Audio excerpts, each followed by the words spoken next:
Hello and welcome back to another episode of the Tackling Sport podcast. It's another live episode. We thought we'd bring you a live episode to, I suppose, celebrate the return of inter-county action across all different codes. And joining me, obviously, I've got my brother Daniel. Daniel, how are you getting on? You enjoyed the hurling this weekend?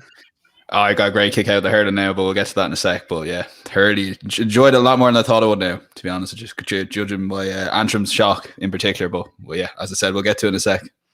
We'll cover that. And joining us, we've got Portlaoise Ladies manager and friend of the pod, Stephen Duff. Stephen, thanks for joining us. How are you getting on? I'm good. Good to be back, lads. It's been a while since we've been on. I think this is GA season. It's been a long time without games. What's it, 5 months at this stage? Yeah. So I missed you.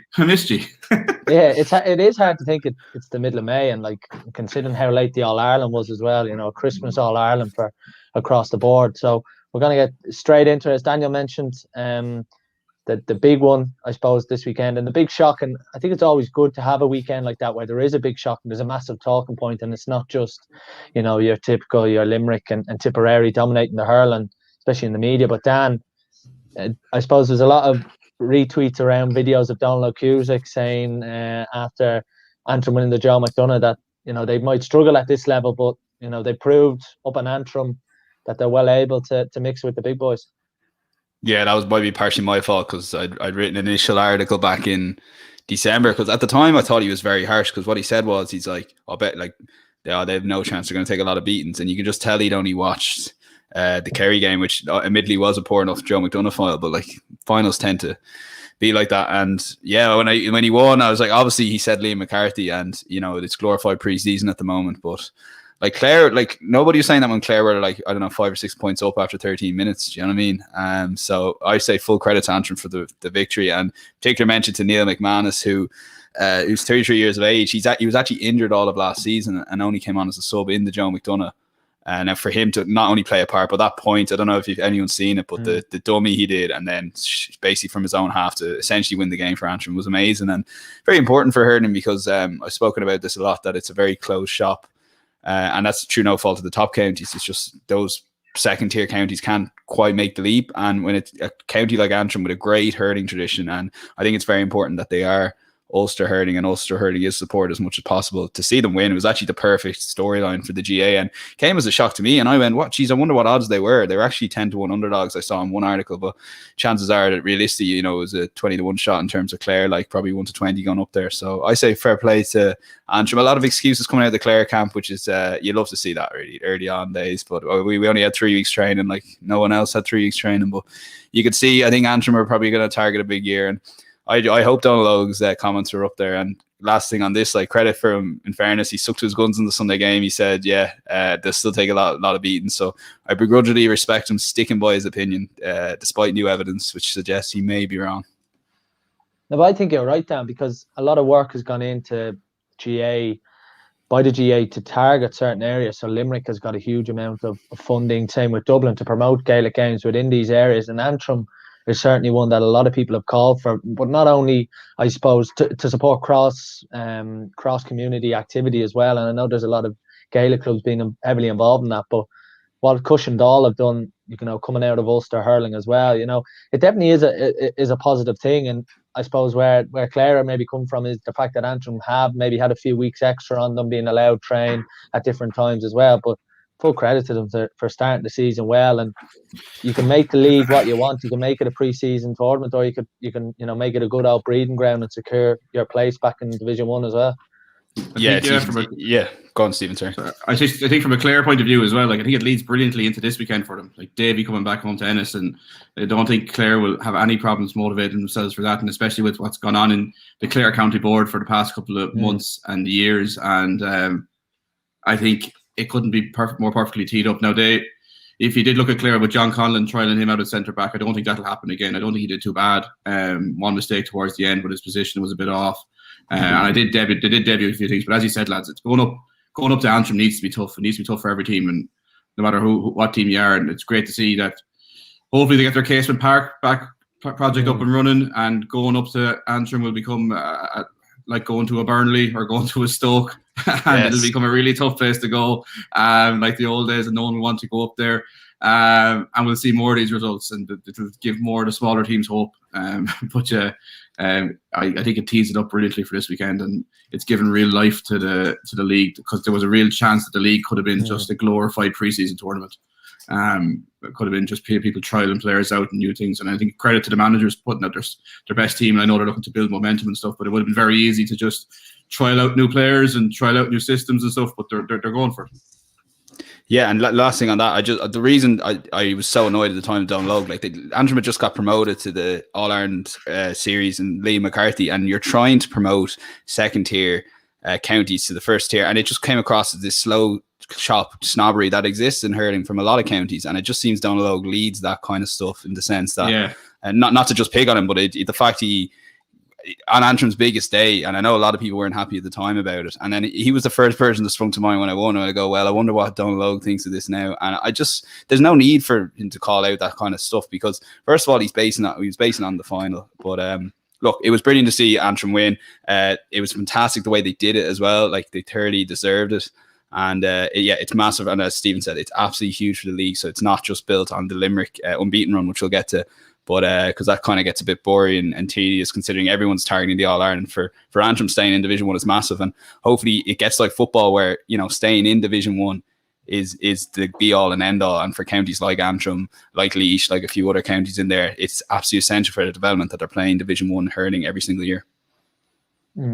And for anyone listening that's enjoying it live, please leave a like on the video and lash in a few comments. You've got some comments coming in here as well.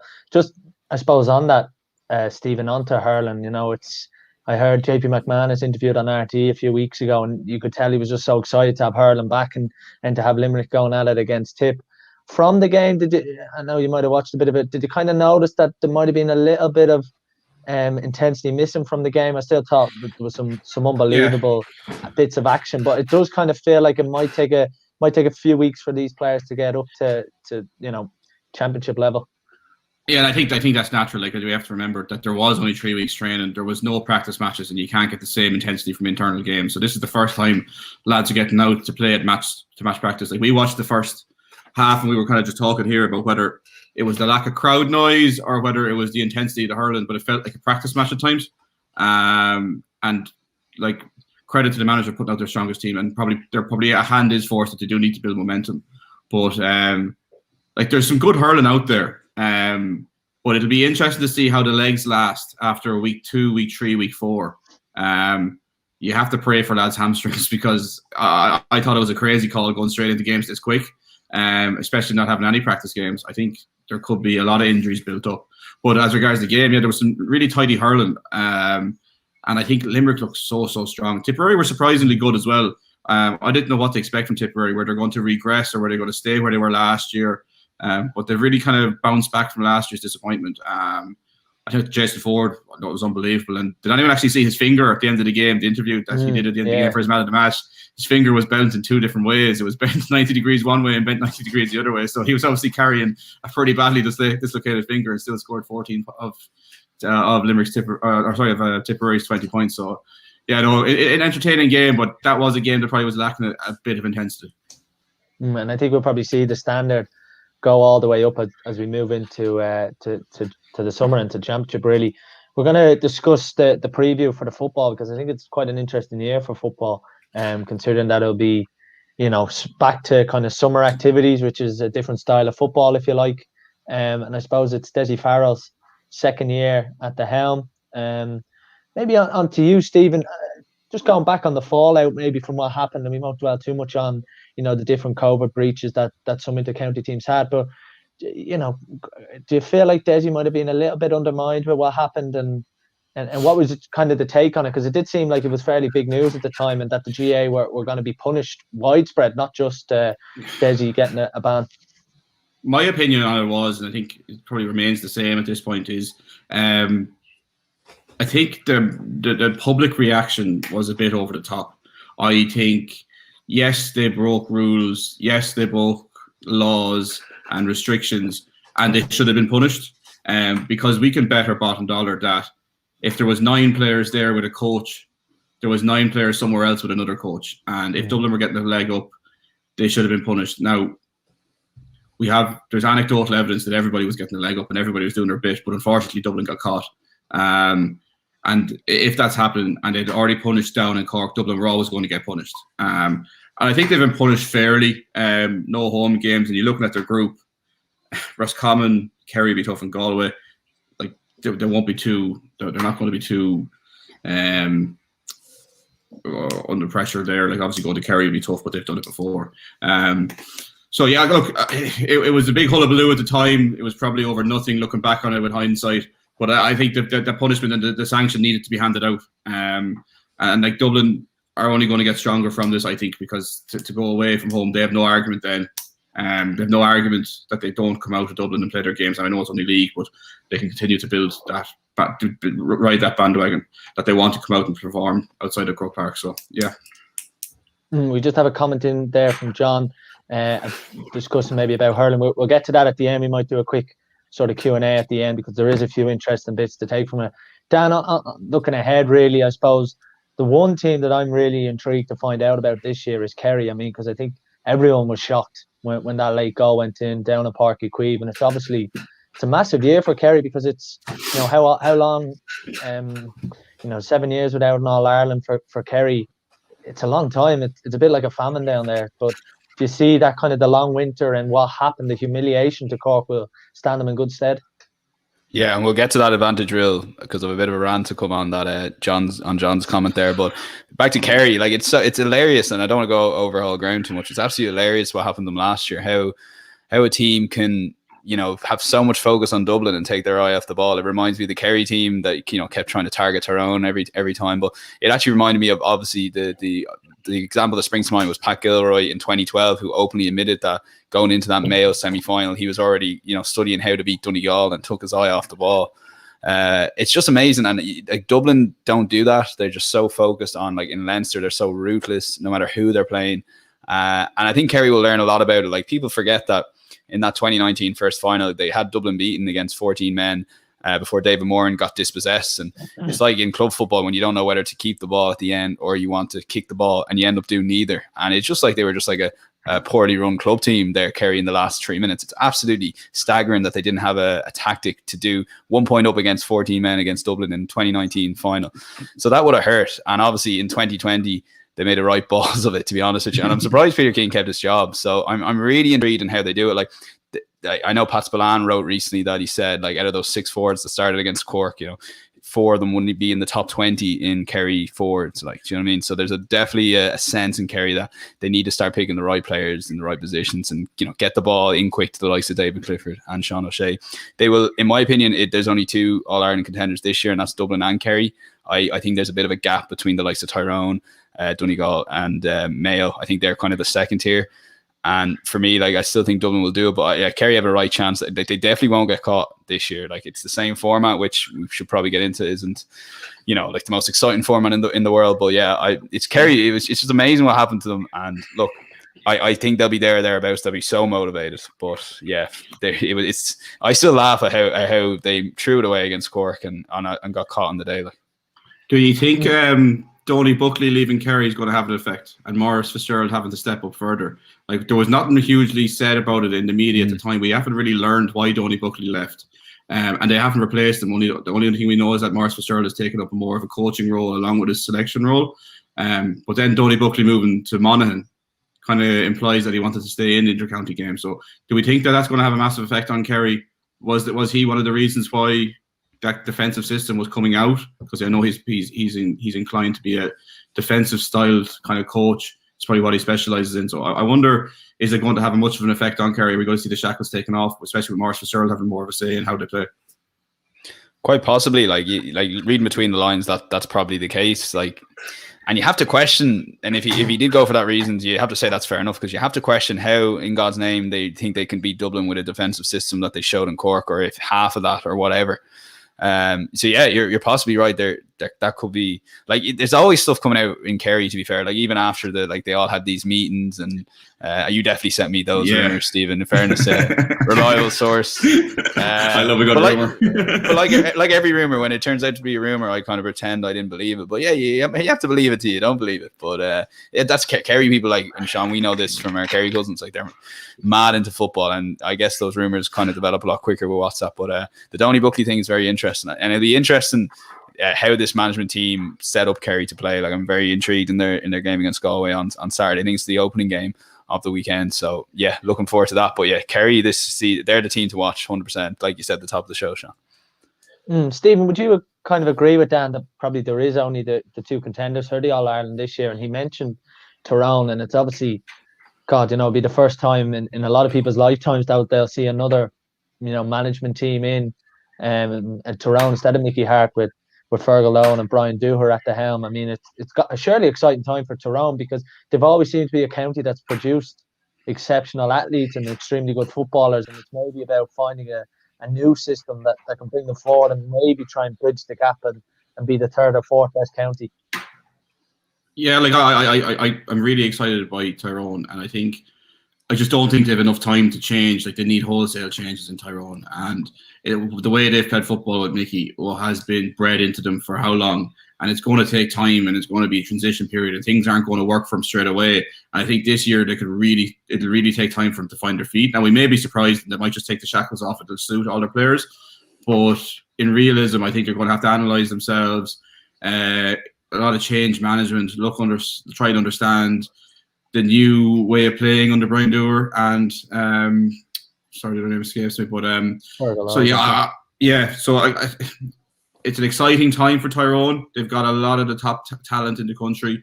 That under-21 team that won the All-Ireland a couple of years ago, they're all coming now. They've got that management, but it's probably just a year too soon. Like, they're getting 4 weeks to prepare their team, 6 weeks to prepare their team without games. Then they're going to have 3 games against Ulster opposition, which they probably won't want to show their hand fully in the league. They're then going into an Ulster Championship. They'll get games quick and fast, but are they going to get time to change things when things aren't going to go right, and things aren't always going to go right, especially when you're introducing a new system and a new management structure? So, yes, Sean, to answer your question, yeah, they're exciting. There will be a good team, but is this a year for an All-Ireland for them? Probably not, and I'll probably eat my words at some point during the year as well, because I've gone so strongly on it. But I don't see it straight away working for them. Yeah, they won't. Yeah, go on, sir. Yeah, well, I was going to say, for me, really, at the start of the National League last year, I was just going to bring in, maybe look west a bit, because obviously Mayo won't be in Division 1, which is, we can discuss in a minute or two how big a problem that is for them. But Galway, before lockdown and in the 4 or 5 games that, maybe they had before lockdown, I thought they were one of the teams of the league to watch. And, they've so many. Galway's a county that always just produces players. They never have a problem. Maybe under Kevin Walsh, it was a little bit too rigid and too pragmatic, and they couldn't really get the best out of the likes of Shane Walsh and some of the other forwards they have in there, Ian Burke. From what they kind of fell away maybe last year, losing to Mayo and that.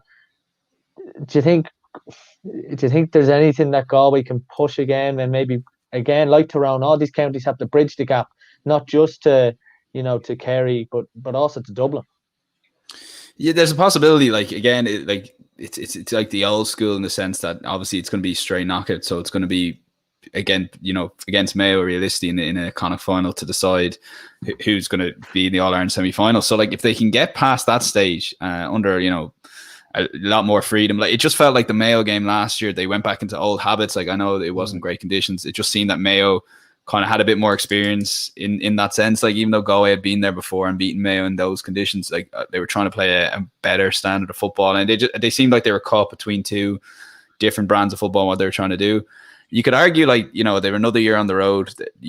They've got a right chance, but again, like, I just think, like, while they could possibly win Connacht, in fact, I think they probably will, given the amount of Mayo retirements. I do think that if they come up against a Dublin or a Kerry, that they're just a step ahead on the road, like, and the fact that Galway didn't get a chance in an All-Ireland semi-final last year, don't have that experience, I think that was huge for them, and I don't think the system, like for example, if you were like a couple of years down the road, at least you had the Super 8s, you had 3 games in the Super 8s and maybe an All-Ireland semi-final. The fact it was knockout last year and they didn't get a chance to play outside their province, it definitely hasn't helped them, and it doesn't give them a chance to develop players. So they're almost like, Cove's done this to a lot of teams. It's almost like another year in development, whereas the likes of Dublin got like almost like the same championship as they normally get, really. So I think Dublin will raise the bar. Now, granted, Kerry didn't do that, but they already have the experience of taking on Dublin in Croke Park, and where this Galway team, I know they played them in 2018 in the All-Ireland semi-final, but yeah, for me, I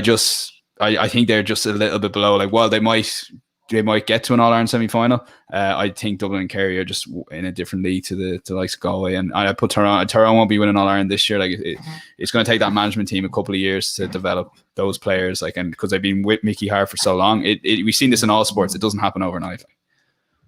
Yeah, and that's probably one thing that we'll definitely look out for in hurling in a few years when Brian Cody does end up and and no longer the Kilkenny manager. Will the dynasty run dry? But another thing I'm going to point out, like, the All-Ireland semi-finals last year, there was one Division 1 team. Mayo had got relegated already at Cavan and Tipperary.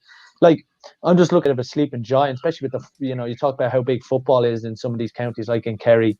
Armagh, certainly, Stephen, has to be in one of them. And even looking at some of the other teams, with Roscommon and Monaghan as well, making up the Division 1. Yeah, look, I'm blue in the face. Every year I come out and I tip Armagh that they're going to have a great year. And same. It's just kind of like it never happens, and they've had their moment of it's kind of shit or get off the pot, lads. It's kind of you've had these great players for a long time, and now is Jamie Clark gone travelling again? Another year gone? I think so. And he's yeah. not with the, so it's like, and that's a massive loss for them. I like Rian O'Neill, be a great player. They have a couple of young players there, but like on the big day, like we've been saying, they're developing, they're coming every year, and then they just flop. And I'm not going to put my neck on the line this year and say that Armagh are going to go well, and hopefully they will go well off the back of that. But yeah, Monaghan, another year under Banty, they're not going to be as disappointing as they were last year. Do I see him challenging? Like, there's going to be a bolter in this year's championship, like there was last year. There was Cavan and Tipperary. There's going to be a bolter somewhere. Straight knockout does that. There's going to be shocks. Probably teams are probably more aware of that this year than they were last year, because last year was such a red herring. But I'm not sure who the bolter is going to be. Banty to Tony Buckley, that'll be interesting to look at. Roscommon under Anthony Cunningham, I think, is interesting as well. This is his second year. I don't think he was as bad as people made out last year. Probably fell a bit too far into his own half. He probably could have challenged teams probably around the middle third rather than falling right back into his own 45. It'll be interesting to see, does he develop that on, because they've got some handy enough footballers there. Like, that was a Kevin McStay's panel that time was really young panel. They should be coming close to their prime now. They should be around 28, 29 time. No, maybe that's past their prime in GA terms. Is that All Ireland 21 team that McStay built it on? Yeah. But like in GA terms, is that past your prime in 28, 29, or are we looking at players' prime being? Well, just on that, like Dublin's average age and they're starting 15, it was 28, and without Cluxton was 27. So that kind of gives you an indication that that's still, while there are young players, you do need that mix. So like Roscommon should be around there. They'd need a good year, though. They would need a lot of things to go their way, and they would need to constantly be at their peak in order to get to it. But there's no reason they can't be a Tipperary or a Cavan of 2021. They need Enda Smith to perform. They need Conor Cox to perform. And they don't always perform. So they need a lot of things to go their way. But I wouldn't write them off totally as regards being a bolter for the year. Dan, just to kind of looking at a broader footballing schedule, we have some really interesting appointments this year. I think most notably Mickey Hart going in with Louth, but Division 2 this year, I mean, just looking at it there, it's going to be really interesting because you've got Cork, the Munster champions, obviously you've got Mayo, the provincial champions. Munster runner-ups. Sure, they lost to Tipton there. Oh, Munster runners-up side. Yeah. But it does feel quite weird, this Division 2, because normally Division 2 is kind of teams on the decline, but it does seem this year that there kind of is a few. Meath, obviously, who did so well to get into Division 1, didn't quite happen for them. But it does seem like there's a new dynamic to Division 2, because it does normally seem like it's a no-go area. Yeah, and obviously you take someone like Armagh who've gone into Division 1, again, not a smaller county, but not in the Tier 1 over the last 10 years, and all of a sudden that makes the likes of Mayo in there. And like you said, Cork, Kildare. It's going to be very interesting because like last year was because it was kind of a rush season. You know, it's almost been 2 years since we've had a proper kind of go at it in terms of, you know, a league campaign, albeit it's going to be like a slow and half. In the team leagues are invited by 2, but yeah, I'm pretty excited for a lot of these divisions. Like, I just see where teams are. Like you mentioned, Cork, like they did so well to beat Kerry, but you know, my instinct says that was probably a smash and grab, and considering they're and I know Tipperary were well due for the win, but Cork were shocking in that Munster final. They really were. Like, and you know, you got someone like Kildare, like Meath are flattered to deceive. And while I don't think they can compete with Dublin, I do think they've underachieved themselves at senior level. Like, I know Kieran Whelan came out and he got a lot of criticism for what he was saying in terms of the production line. But one thing in his recent interview, but one thing he did say, he was spot on. And it's like Meath have underachieved on big days against Dublin, where while they're never going to beat Dublin, I feel like they haven't quite performed at a level that they should be, considering they're cracking minor and under 21, not just teams but players. They've even gone on to AFL football as well. So I'd be very interested in how me get on. I do want to give Armagh a shout out, like Kieran Donnelly going in there to work with Kieran McGeaney. As soon as I saw that, I went, right, another year on the Armagh bandwagon. Let's go, Armagh for Ulster. Let's do it. Like, but they can't even get. They always lose to it down either in the Ulster or the qualifiers. They never. It does feel like that with Armagh, that you big them up and they can just beat anyone on their day, but it's about getting there and giving themselves the best chance possible. And it does feel like, you know, and I remember them getting to a quarter-final a couple of years ago, a while ago now. I think they lost to Kildare. They just need to get over the line. And, you know, every year they are a team that people pick up, but, you know, you would hope sooner rather than later that they can. Yeah, I think this could be not their year, but I think they can give Ulster a right go. Like someone save that comment right now when we come back to the yeah. Well, I've just put it on the ticker Armagh for Sam, and it was Stephen initially, but I'm adding myself to the officially on the Armagh bandwagon. But I was very interested when I saw Kieran Donnelly. Like, he's not going to be going all the way up there in COVID times, you know, for the crack. Like, do you know what I mean? So he's a very ambitious person, and someone like him, like he doesn't even need to be a good coach. Like, Kieran Donnelly walks into your dressing room, that's enough said. Like, best thing about Kieran Donnelly going up there is he's Kieran Donnelly, like whatever, irrespective of what he does. But that bit of basketball experience, that bit of nuance in big games, like, do you know what I mean? And like, Kieran McGeaney's been very patient up there, and the fact he's kind of added to his coaching staff like that shows he's not afraid to make changes. And bring someone like Kieran Donnelly in. So yeah, I'll be very interested. Division 1 football, as we said, is huge for them, and like, it really is. Like, I think they might have been in a few years ago. I do recall them being in Division 1, but yeah, it's absolutely massive. It's a pity they don't have a full league campaign. I think that you can say that for a lot of counties, because you're only getting half the league games. I know there's the semi-finals and finals. I think that's still the case, but yeah, I'd be giving Armagh as a squeaky outside chance for Ulster. The problem with Armagh is they're in Ulster, in the round province. So they've got to be, you know, Donegal, Tyrone, Monaghan, Cavan, who actually won Ulster last year. Do you know what I mean? Although I don't think they will quite have the same run as they did last year. So yeah, it's going to be very interesting. I know we keep saying it, but who's going to step up from that second or third tier? And have Armagh in that third tier behind, like, the likes of Donegal, Tyrone, Galway? Can they step up and get to that tier 2, and eventually in 2 or 3 years' time be able to compete with Dublin and Kerry? Because I do still think they're obviously, and it's not breaking any ground rules to say here, but they're definitely like way off the likes of Dublin and Kerry. Like. Just on when you mentioned Kieran Donnelly there in basketball, and obviously one of Kieran Donnelly's best mates, Mike Quirk, Stephen, you'll know is in at Laois. Here we go, Laois fan TV coming up here. Yeah, I'm not going to bore all the listeners, but maybe just a quick word on that, and then and obviously how Laois are going to get on. Yeah, look, it's Mike's second year. There was a lot of progress last year. I think it was clear to see that there was a lot of progress, and he seems to have a lot of more players this year in again. Donny Kingston's back in, which is great to see. And there seems to be positive vibes coming from the camp. And even today he was saying that the barometer is performances for the league. He's not concerned about results, which can be a bit of a cop-out, but I think it's the right way to go. I think a good Leinster campaign for Laois is the best we could hope for. Depending on the draw, if you could avoid Dublin getting to a Leinster final, it has to be the aim for Laois every year. I don't think they're too far away from that if they can get a couple of things right. Westmeath, the first day, though, is going to be really tough. Leinster, that's a classic Leinster clash. There'll be no love lost there. We always find it tough going to Mullingar. And I'm looking forward to that in the first round of Leinster. But I think if we get past that, we always have good battles with Kildare. We always have good battles with Meath. Like, Leinster is such an open championship if you take Dublin out of it. It would be like a great championship to see. But for Laois, if we can get to a Leinster final, it'll be a really good year. If we lose to Westmeath and we get 2 wins in the qualifiers, I think that's a good year, and it's progress from last year as well. And it's very interesting, Sean.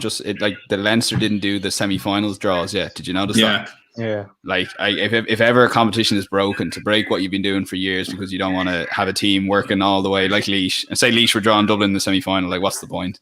That just shows you the GA not only know there's a problem, that they're going to try and hide it as best they can. So.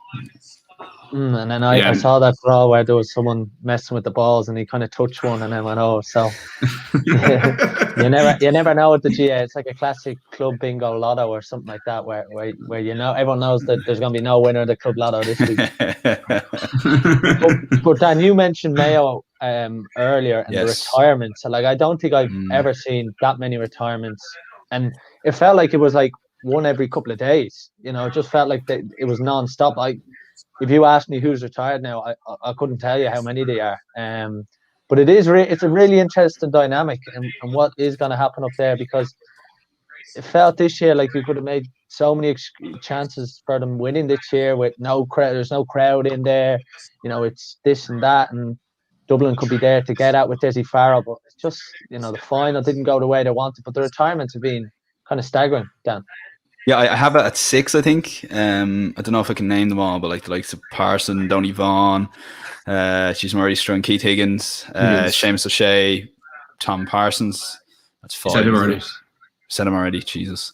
But yeah, 6. Keith Higgins is the Mayo hurling captain now. He's a Mayo hurling captain, which I think is brilliant. And Mayo got off to a winning start there over the weekend, which is also brilliant. I wouldn't mind seeing a few Dublin players doing that for the hurling now, or footballers switching to hurling after retirement. Or a few of the Geraldine P. Moran's players do it for their club too. Well, we're all doing it at the moment, like training 3 nights in a row, Stephen, player welfare and all that. But of the Gers. Of the Gers. But yeah, Mayo, like, retirement's like just when they get a bit of momentum, like, they obviously gave it one last go with the retirements, but like, where do Mayo go for here? Like, they have good players coming through, but they don't have they might have quality, but they don't have the quantity of that. Like, and the problem with Mayo, they never really had the bench at the best of times, and now, like, you're going to have to build a team from scratch here. Essentially, James Horan is, and obviously you've got the likes of Aidan O'Shea and Killian O'Connor who are still going, with fair play to them. I know Aidan O'Shea had a knee injury there, but he think he'll be back for the Sligo game. I think he started like 50 consecutive games or championship games or something for Mayo, which is extraordinary. Like, but yeah, like, Division 2, as you touched on there, Sean, it's not going to help. Like, again, probably the opposite to Armagh. Like, the half the league will probably help them. It's not going to end up being that big a deal, I guess. You know, again, you're going to be coming up against some decent Division 2 sides. It's only 3 games, then you're in a league final, a semi-final, and final. So, and then Sligo, the first round of the championship. So it'll be between them and Galway. I think they're a little bit clear of Roscommon, those two teams still. But yeah, I think that All-Ireland final was a last chance saloon that I didn't think they'd get, and they got, but it was just a typical Mayo game, a Mayo Dublin game. Just Dublin got the breaks of the ball in the first half, and then they just pulled away, and then Mayo were beaten well out. So yeah, the retirements, it's interesting, but again, it's great seeing Keith Higgins and get off to a winning start with the hurlers, and as I said, a few Dublin footballers to do that now wouldn't go amiss. Yeah, I'm sure Matty Kenny would enjoy that. With Dublin, but just on that, Stephen, like, it did. Like I said earlier, it just, I've never seen anything like it. Like, every couple of days, it was as if, you know, I think what's a big factor in it, I think it's Division 2 football as well. I think that could just even be a mental thing of, like, do we really want to go at a crack at this? You know, we don't get to have another cut at Dublin or Kerry down in Fitzgerald Stadium, for example. Yeah, look, I think at the end of last year's final, like, we even said last year before the final that it was probably a year too early for the younger players. If they could hold on to their older players and come again this year, that they probably would have bred the likes of Tommy Conroy, Oisin Mullen, Owen McLaughlin, all these type of players, and they would be a little bit a year older and have the support of the older lads again. But the fact that they've lost them, and I think, like you were saying, the older lads, did they want to go to the mill again? Did they have it to go down and play the likes of Laois and these kind of counties again? and maybe we don't know the conversations that went on in the background. Maybe James Horn wanted a clean sweep and wanted to start from scratch, and maybe he's in it for the long term. And maybe there was some hard conversations there, and that they weren't part of the plans, and that they weren't going to get the football that they thought they deserved, or they thought that they could contribute. And we don't know what I'm behind closed doors. But as Dad said, like, it's going to be so difficult for them to try and build an intensity in Division 2 to go and actually compete for an All-Ireland. It's going to be hard enough to build an intensity to go and compete in Connacht. I suppose getting Sligo, without being disrespectful to Sligo, getting Sligo in that first game will help, that they can kind of build themselves into it.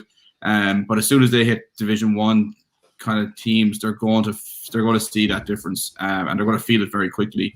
I'd like to see them do well, but again, it's like Tyrone, there's going to be that development piece, and let's see how these younger players get on without having the support of Seamus O'Shea and Tom Parsons and the old reliables that they could always rely on. Just a reminder, if you are watching live on YouTube, Facebook, or Periscope, please do like the video and follow us at Tackling Sport, where you get your podcast twice a week.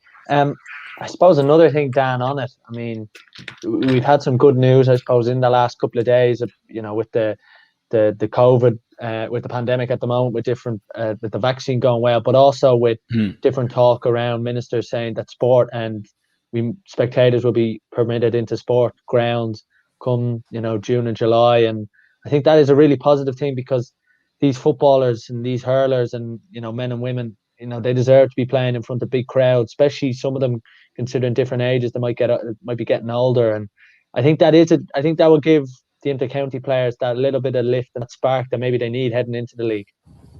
Yeah, and it'd be amazing seeing crowds again. And there's no reason, like, obviously a lot of the All-Ireland final panelists in hurling and football were frustrated that the wider, panels, the players that missed out on the matchday panel weren't able to attend the game, which obviously, looking back, was probably a little bit ridiculous. But I guess at the time, there were, the COVID cases were slowly about to rise again before the Christmas outbreak. It's just going to be brilliant to see, like, and there's no reason, like, for example, take Croke Park, like, be able to get 10,000 people there, socially distanced. And the fact, like you mentioned, the vaccine program's gone very well. It just seems that we're kind of near the end of that, and the GA kind of having the inter-county championship in the summer, it's just going to slowly build to that. And I guess the small bit of normality might be that if we get, I don't know, 20,000 in a Croke Park, like I don't know how they're going to do it or how many people they'll be allowed to do, but even a small number of crowd, and like, imagine you're part of that, say 5,000 at a GA game this year, you're going to really give it socks, aren't you? So it's a real positive. I guess, the GA is moving in direction, and it's like we saw it in our own club, Sean, how amazing, and you probably saw the same, Stephen, just like everyone getting out and watching the club football. I guess this year's going to be different in the sense that it'll just be league games and club, and the county's going to take center stage, but it'll still be just as good. And people have a very passionate about their county, and be able to watch them in a knockout game, in the All-Ireland semi-final or final, which would realistically is probably what we're talking about, would be pretty amazing. Yeah. I think that is something, Stephen, where people, especially in the last year, have kind of gone through the mill, and it is, a lot of it has been about, pride and where you're from and community work. But I also think it is very important that it might give hope to some of the smaller counties what had happened in the men's football championship with Tipperary, with Cavan, and with some of the runs we've seen. That maybe if you are an Offaly, for example, and Offaly are being sponsored now by Shane Lowry, there might just be that little bit more positivity. And people like, it's probably similar to Armagh, that kind of sleeping giant of Gaelic games across both codes, that something like this and having fans back into stadiums might just give them that bit of lift. I don't think that can be underestimated at all. I think that's a large part of what happened to Cavan last year was the feel-good factor, and the positivity and the momentum that runs through teams. And they were going to the mill, and they were playing awfully in first halves and winning games by last kicks of the game and going to extra time. And that stuff, just when you go into a training, especially when there's only a week or 2 weeks between games, you're just, that energy is just carrying you. And we saw it ourselves at club level. Like, when you're having a good year, that good year will carry you from game to game to game to game. And you get people at training, and the buzz of training is brilliant, and that can't be underestimated. And as I said, we don't know. There's going to be bolters this year. There's 100% going to be bolters this year for that very reason, because somebody in the first round will get it right, and they'll have a big win, and a big win for whatever your level is, like an Offaly playing a Louth. I think that's Offaly's first round. I think that's going to be a great game. Mickey Hart against John Maughan in Leinster Championship. That's class, actually. Yeah. Yeah, I think John Mahon will have the chain out, the short shorts ready to go, and he'd be strutting his stuff up and down the sideline. But look, that's going to happen, and I'm really looking forward to seeing who that is, because I don't see it being Cavan and Tipperary again, but it could easily be Offaly, Armagh, Laois, Roscommon, anyone like that in that kind of tier who are tier 2, tier 3, and it'll just be brilliant to see, and it'll be another fairy tale story. And hopefully they can go as far as again as an All-Ireland semi-final, and we can see different provincial winners, because it'll be brilliant. But yeah, to answer your question, I don't think that can be underestimated. That power of momentum and positivity. We might just touch on what John said here. I'll get up on screen.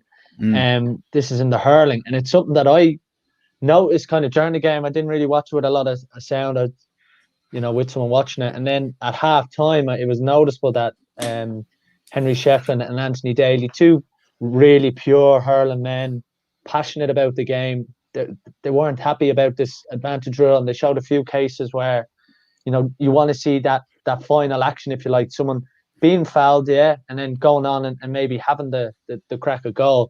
John saying here, advantage rule change along with the water breaks, which is something we discussed, kind of moving it maybe to AFL with 4 quarters. You're a big one on this, Dan, with hurling purists, but it does at times become a free taking contest. And I've noticed it in watching club games that these free takers are getting everything. And it is an interesting dynamic going into the summer, because all eyes are going to be back on hurling and football, and when fans get back into stadiums as well. Yeah, so I found out about this. It might have passed me by. I don't know if when I first, but the first time I saw it, what I think I saw was like 2 or 3 weeks ago, because I'm still on the referee emails. I got an email saying, here's the new rules, and I had a glance at them because I thought I knew them all, and I saw this advantage rule, and it's basically like when an aggressive foul is committed, the referee may allow the play to continue only if there's a potential of a goal scoring opportunity or another advantage to the team offended by creating or capitalizing on time and space. Now, what I took from that straight away, I went, these lads, because I actually got the sense at a referees meeting before, they're always like, when you see a foul, give it, despite the fact we had the advantage rule. Now, the reason for that is, unfortunately, in GA, they have a rule where you have to give a foul. Basically, what I mean by that is, so say a player gets fouled, but then he takes too many steps and you've played advantage. Technically, by rule, you have to call the latest foul, which means instead of calling the foul for the pull of the jersey, you're calling the foul for the steps taken. So that kind of puts a referee. Imagine that happens. You play an advantage, someone pulls the jersey, and then they take too many steps and actually say, you know what, it's a free out. There'll be absolute uproar, particularly at club games and stuff like that. So I always got a sense from the referees, the couple of meetings I went to, that they were kind of leaning towards this. They weren't happy with the advantage rule based on that rule in the rule book that you have to give the latest foul. But I still think it's an absolute farce that they've done it, because I look at advantage rules in soccer, a little bit inconsistent. Rugby goes on way too long. I actually think the GA nailed it initially with this 5 seconds, and it took a while to get used to, he's brought it back after 5 seconds. Sometimes the play would kind of like slow down a bit, but by and large, there was massive support for the advantage rule. And essentially what they did, and I read the reading going, okay, they could do that one of 2 ways, where referees may decide to play advantage anyway, if it's clear. But in reality, what's happened, particularly in hurling, is because you're tight in hurling, once you see a foul, you're just going to give it. It's the safe option. And you can be rest assured, inter-county referees, that it's been drilled into them to give the first foul. Because that's what they were saying anyway. They weren't happy with that advantage rule. So it's an absolute mess. They've made an absolute mess of what was possibly one of the best rules they brought in, that advantage rule. Like, remember before the advantage rule and how terrible it was. And complete mess. Completely agree with Anthony Daly and Henry Shefflin, to be honest with you. They made a right mess of it. They try to, I don't know why. Again, I think it's because they were always leaning towards it and they weren't happy with the rule. But it's still amazing how they managed to do that. And it's going to be an absolute farce to be. I'm not reffing this year myself, but to be watching, like, Gal's going to be an absolute disaster this weekend. Rest assured, because it's the first weekend. We just got so used to an advantage rule that was actually working in the sport, and they basically got rid of it. Because of the rule book. Like, why not change the rule book instead of trying to? It's absolutely ridiculous. As someone who plays and referees, I'm frustrated for both parties. And the advantage rule was brilliant, and they just literally decided, let's get rid of it because it'll make our lives a bit easier by rule. But in reality, what they've done is create an absolute mess, and the pressure's already on. The fact that Davy Fitz came out after Wexford's win as well speaks volumes. So, although he's always complaining, I guess. But well, on that, Marty Marcy did a piece on RT News a few days ago, and he had Fergal Horgan, the Tipperary ref, try to explain the rule, And then after he explained it on the news, they went to Davy Fitz and he gave the classic, we've one of the best games in the world, why we try and change it. And I remember Ben O'Connor, the former Cork hurler, putting up a big, I think it was on the Examiner, a big kind of wanting hurling to get away from these idea of booking people and sending people off. But it was still a bit weird, Stephen, it's something that one of my biggest pet hates is every year at Congress, there's a rule or two, and it feels like you're watching a different game from one year to the next. And there is that little bit of consistency where they just have to find a set of rules and kind of move forward with across both codes. Yeah, like I'm all for the evolution of the game, and I think every game needs to evolve with everything that's happening around it. And like big thing in hurling at the moment is the weight of the slitters and how far people are able to book it, and like that's where the free taking competition is coming from, because lads are able to put over a free from well inside their own half. So we need to find rules that kind of prevent the number of frees that we're seeing, because John's right, it's just becoming free taking competitions. And Jason Ford scoring 75% of Tipperary scores at the weekend, that's not uncommon. We see Tony Kelly, like, was a comment made by Gerlach Nan over the week that Clare would be a Joe McDonagh Cup team if they didn't have Tony Kelly. It's probably classic Ger just going over the top, but But yeah, like the evolution of hurling it needs to be looked at. But these rules that they come up with, I don't think there's any. And it's the classic as they don't have any realism, and they don't have any connection with the actual playing population, and they don't seem to connect with managers and players when they're introducing these rules and get their opinion on things. And it's really their opinion that matter. So before we go, I'm kind of going to spring this on you, but I'm going to get you to say one player, maybe from either hurling or football, young player that you think is going to come in through, and then what's your kind of prediction for player of the year, or have you any kind of outlandish views on this? So start with you, Stephen. Paul O'Shea and Kerry. He's David Clifford's first cousin. He's been under 20 this year, last year as well. He's been brought into this Kerry senior panel now out of the blue. I'd like to see him get some games. I've seen him play for Kerry around the middle. I've seen him play on the 45, and I've seen him play inside as a target man for the under 20s. Been tipped for years, and now he's coming through. I'm really excited to see him, and I hope he gets some time now. He is still under 20, and Darren O'Sullivan's under 20 team will probably be hoping he doesn't have too great of a year for the seniors, because he won't get to play under 20. But I'm really excited about that player, and I think he can add a huge amount to Kerry's forward line. But again, he's another attacking player for Kerry. Like, they want to play these defensive wing forwards, he's not going to fit in. But I hope they kind of stick to the Kerry DNA and kick ball into these lads and try score more than other teams. And let's go for that. But as regards player of the year, I'd love to see, like, I think it's going to come down to Dublin and Kerry, and you're looking at whoever wins it. So you're looking at Cluxton and Clifford between the two of them. I think Cluxton deserves another one. So they're going to share it, aren't they? Well, whoever wins the All Ireland. So who wins it then, and then who wins the player of the year? Oh, David Clifford wins it, right? Come on, grand. Break my back.